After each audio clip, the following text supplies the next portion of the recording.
On June 5, 2009, Gennady Padalka and Michael Barrett conducted a 4-hour, 54-minute spacewalk where they prepared the Zvezda service module transfer compartment for the arrival of the Poisk module later in 2009. They also installed docking antenna for the Poisk, photographed antenna for evaluation on the ground, and photographed the Strela 2 crane. 5 days later, on June 10, 2009, Padalka and Barrett conducted an internal spacewalk in the depressurized Zvezda transfer compartment to replace one of the Zvezda hatches with a docking cone in preparation for the docking of the Poisk. On July 2, 2009, Soyuz TMA-14 moved from the aft port of the Zvezda to the Pirs module. Pluming against the Soyuz vehicle as it undocks from the International Space Station. Standing by from the undocking command from the Russian Mission Control Center to initiate the opening of hooks and latches. Team, the undocking command has been sent. Hooks and latches now opening between the Soyuz TMA-14 and the aft port of the Zvezda service module to set the stage for today's back away and fly around of the Soyuz for a redocking to the Pirs docking compartment.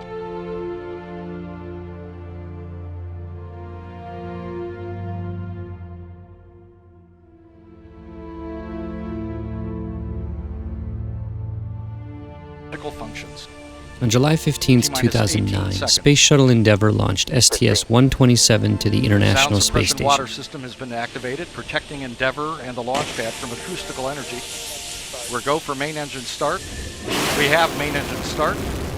4, 3, 2, 1. Booster ignition and liftoff of Endeavor, completing Kibo and fulfilling Japan's hope for an out-of-this-world space laboratory. The primary purpose of STS-127 was to deliver and install the final two components of the Japanese experiment module, the exposed facility and the exposed section of the experiment logistics module. Is being completed. It's now going into a heads-down position on track for its flight to the International Space Station, flying at 400 miles per hour, 1 mile in altitude and 7 miles downrange already from the Kennedy Space Center.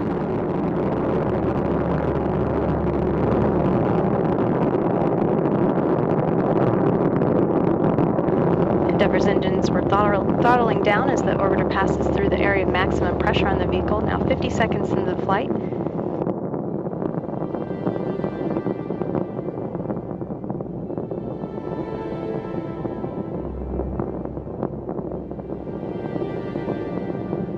Endeavor, go at throttle up.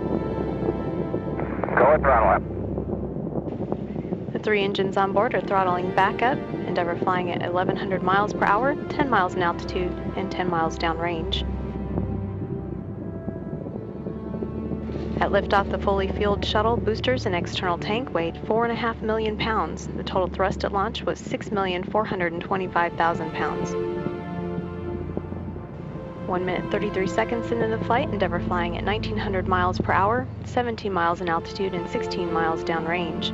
All systems continue to function well. Endeavor has 3 good main engines, 3 good power generating fuel cells, and 3 good auxiliary power units for the hydraulic system. We'll be standing by for burnout and separation of the solid rocket boosters. Combined, the twin boosters provide 5.3 million pounds of thrust to propel the orbiter towards space.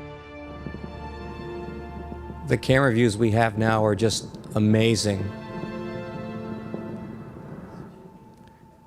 Always a great moment when the solids separate, and you can see here that we have main engine cutoff for MECO as we finally achieve orbit and weightlessness, and what a great feeling for everybody. Here's a great shot that was taken by Chris Cassidy of the tank as we photograph that before it re-enters. Remember, it's the only part that does not get reused. We open up the payload bay for the very first time, get our view of the planet out the back window at the same time that we see everything in our cargo bay.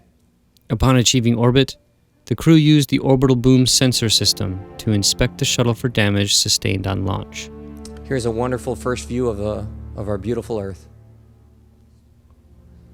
And there's Tim Copra, and there was Tom Marshburn, Julie, folks very quickly getting ready to go to work, Doug Hurley.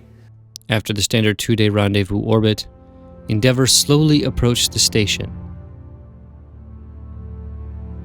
Following the rendezvous pitch maneuver, which allows for photography of the thermal protection system by the Expedition 20 crew, the shuttle successfully docked with the station 350 kilometers above the Earth.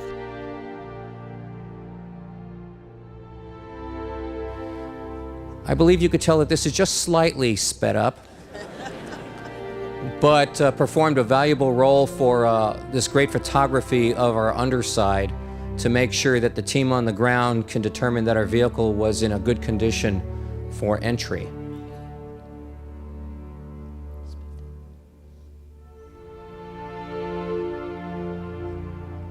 Hard to believe that we actually did this. But it was phenomenal, and here we are coming aboard. We're going to go ahead and dock right there on the space station. And as we come aboard, you'll see some of the targets that we lined up. You have a crosshair right here that we use for visual alignment, and it's blurry here, but in the camera it tells you that we're pretty much aligned. As we go ahead and open the hatch. After entering the station and saying hello, getting a safety briefing, Expedition 20 crew member Koichi Wakata was replaced with Tim Kopra when they moved his personalized Soyuz seatliner from the shuttle to the station. Let's take a tour of the International Space Station. It is absolutely huge.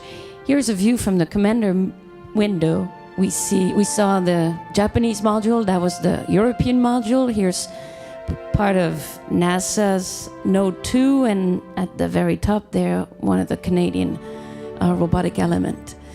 So we go down. Oh, taking care of cables in weightlessness is not fun. We turn a corner into the shuttle airlock and then turn another corner into the space station. You have to do a bit of a 90-degree turn in order to realign yourself. This, of course, is a little sped up again. Here's Koichi Wakata, that was really glad to see us because we were his ride home. This is the European module, Columbus.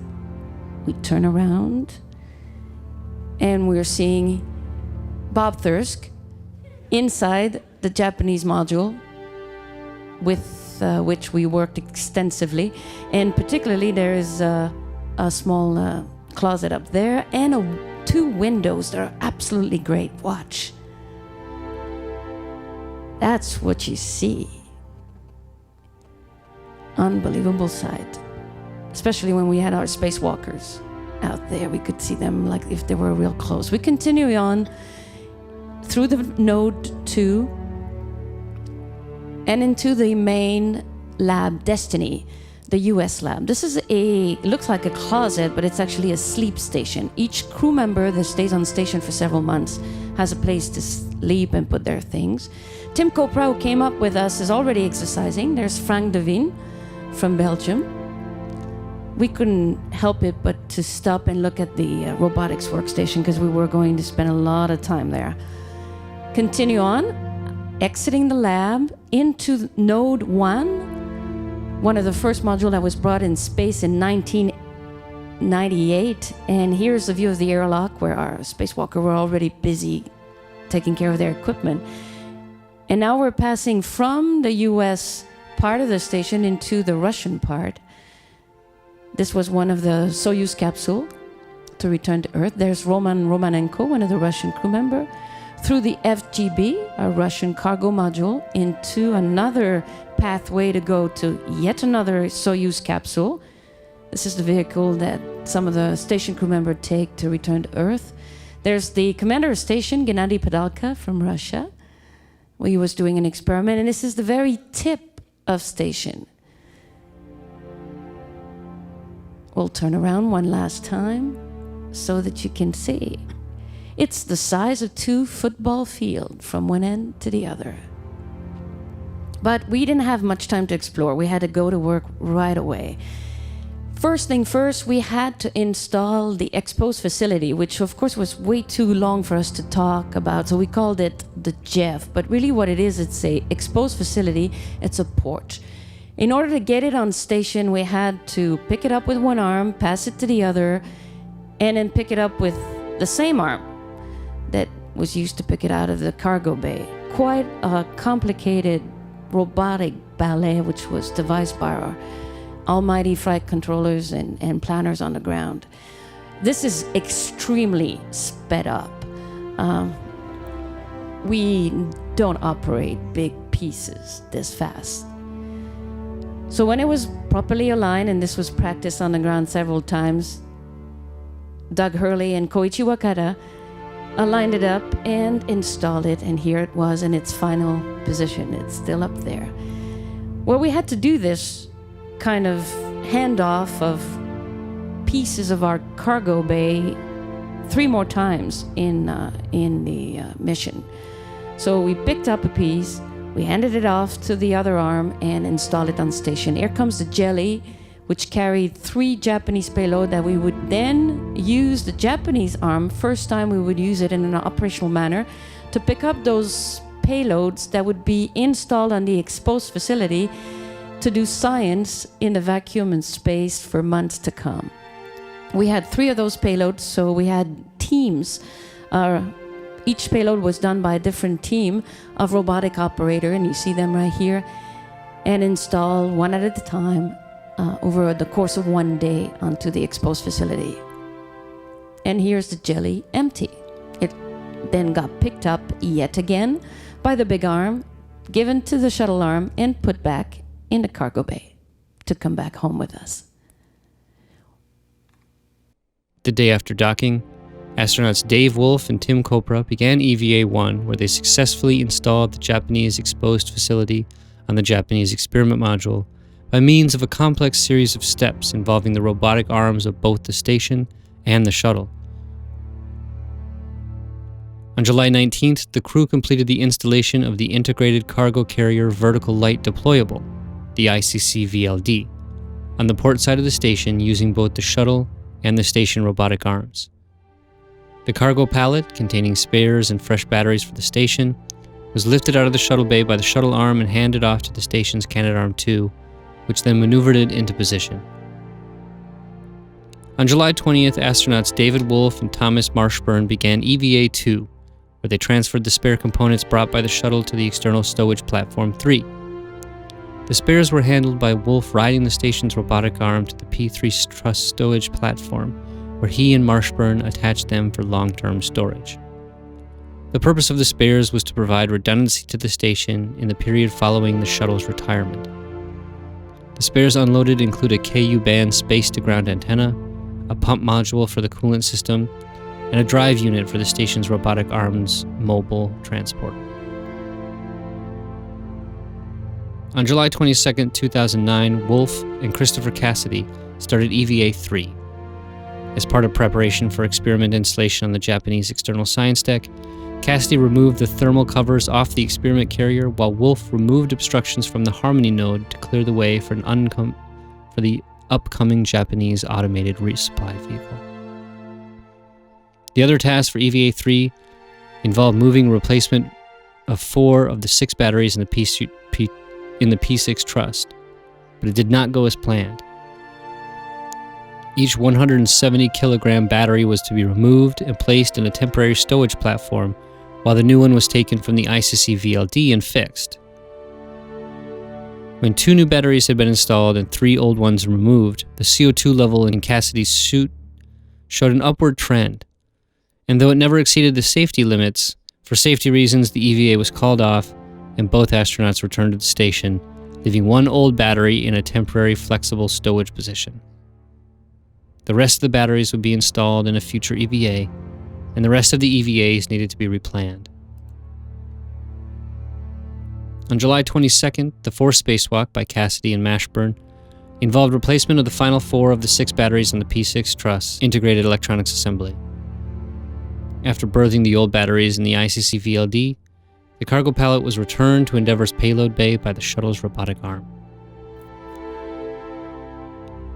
Cassidy and Marshburn started EVA-5 on July 27th. Cassidy completed the reconfiguration of power channels in the Z1 patch panel, which are used for the control moment gyroscopes. Before the rewiring, 2 of the gyroscopes were fed by the same power channel, where a failure of the channel could knock down 2 gyros and put the station in a degraded position. The rewiring that was done made the two gyros able to operate from separate power channels. Later in the EVA, both spacewalkers installed video cameras on the front and back of the Japanese exposed facility, which will be used in dockings of the Japanese cargo crafts and other normal operations.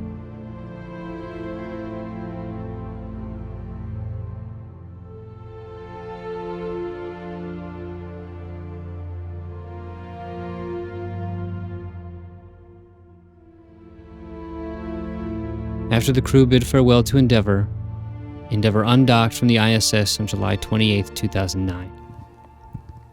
Okay, the end of the docked phase of the mission, saying goodbye, was hard because we had a great time with all our friends, but we felt like we had accomplished everything we set out to do, and here we go. Mark gave me the keys to Endeavor, and I got to do the undock and fly around. Some of the most incredible views I've ever seen in my life. After undocking, Doug Hurley flew the shuttle around the station, giving the shuttle crew an opportunity to photograph the station's current configuration from all directions. Then the crew conducted a final separation burn a few hours later.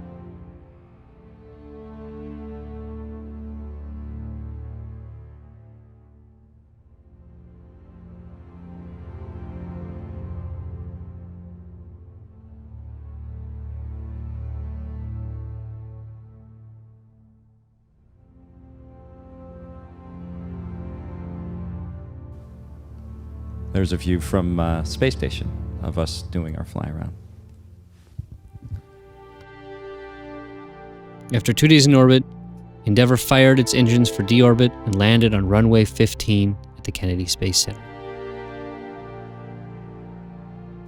We're just starting to feel the beginnings of any acceleration, some G's. There's Roman demonstrating that with one of his cue cards. I thought we were experiencing about 10 G's, and Roman said, okay, there's 0.1 G now. And it really hits you pretty hard, but it's very fascinating. The re-entry is very fast. It seemed it was seconds between Central America, Cuba, and then suddenly over Florida. You know, all commanders say that they fly some pretty good landings, but if you ever really want to know, just talk to the mid-deck crew and the rest of the crew. And I'll have to say that no one actually knew that we had touched the ground. It was such a smooth landing. And our families were very happy to see us come home. We were happy to be able to see them here pretty soon.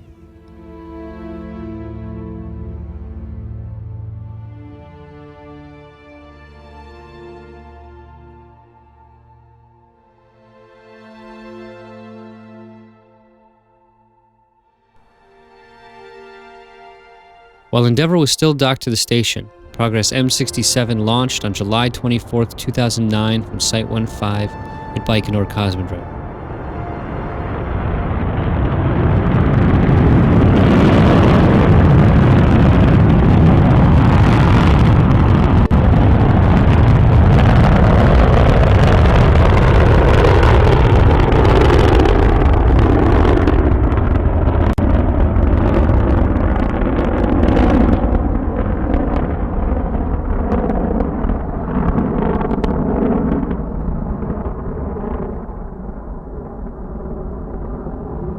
Progress M67 was originally scheduled to dock with the ISS on July 26th after the standard 2-day rendezvous orbit.